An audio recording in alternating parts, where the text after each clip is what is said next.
Excuse me sir, এটা আমাদের premium collection, এগুলোর দাম একটু বেশি। কি বুঝাইলে আমি খরাতি, আমি এমাল কিনতে পারবো না? এবারে আমার কোটটা দেখ, এই যে আমার কোটটা, এই কোটটা দেখলে তো তোর বোঝা উচিত যে আমি কোন কোয়ালিটির কাস্টমার। কিন্তু স্যার কোটটা তো বড় হয়। তার আমি কি ছোট কোট কিনবো? আমি খরাতি।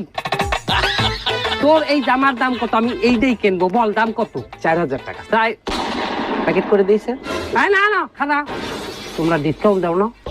ঠিক আছে স্যার, নেন, আপনার জন্য দিলাম 10% ডিসকাউন্ট দিলাম। তোরা খরাতি করে খরাতি, তোরা 10% ডিসকাউন্ট কি বললি দাও না? আচ্ছা, কত পার্সেন্ট ডিসকাউন্ট আপনাকে দিলে আপনার মনে হবে যে আমরা বড় লোক? 80% ডিসকাউন্ট দাও, বড় লোকের দিনে একটা অনারবুল কথা আছে না? এই কয়েন টয়েন আছে থাকলে দাও। কয়েন কেন? ভাই কয়েন নাই, 10 টাকার নোট আছে। আচ্ছা স্যার,